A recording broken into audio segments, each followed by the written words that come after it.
That's what we're talking about, the male meltdown on Crosstalk. Derek writes, men are more violent due to the kind of socializing that occurs during childhood. Male children are taught to be the strong, violent, superior gender, and that leads men to commit way more violent crimes. Nick follows up, it's not psychobabble, it's the God-honest truth. Being a man gets to be quite a struggle in this society. I think he meant to write. All right, let me introduce my guest today in Washington, D.C., clinical psychologist Alan Lipman. He's a professor at Georgetown University who specializes in adolescent and criminal psychology. Here in our studios with me at MSNBC, 17-year-old Alexander Bregstein, who begins his junior year of high school this week. Joining us from Chicago this afternoon, Jeffrey Leving, an attorney and men's rights advocate. And in New York is Miriam Miajan, author of Boys Will Be Boys, Breaking the Link Between Masculinity and Violence. Alan, let me start with you, because I thought that Alexander said something that was pretty interesting in terms of, part of learning to be a guy is learning to be a tough guy, learning to be aggressive. And it reminds me, this is the question that I actually wrote down in the break.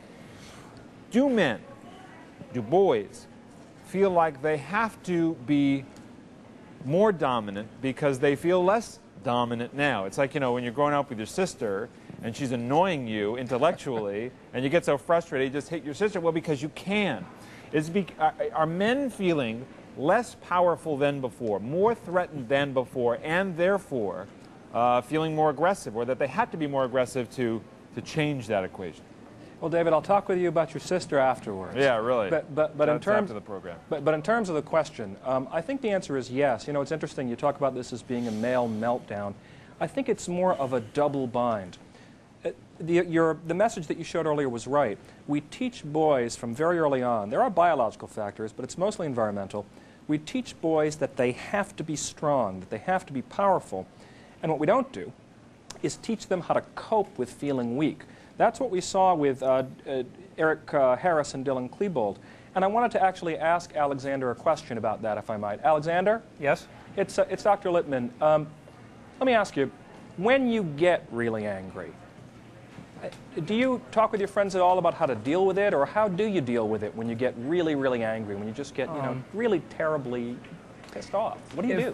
If I get extremely furious, I'll take my aggression out on an inanimate object. Most often I go to the weight room, I lift, really gets out a lot of that frustration, use up all that energy up, and then I really don't, it doesn't pour out onto anybody else as long as I use it up. I think certainly, especially the second one, is a reasonable approach. But, it's so interesting how we spend so little time with our kids talking about how you're supposed to deal with anger.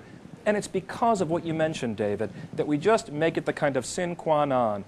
Boys are supposed to be strong and aggressive, so we don't pay attention to what's underneath. Right.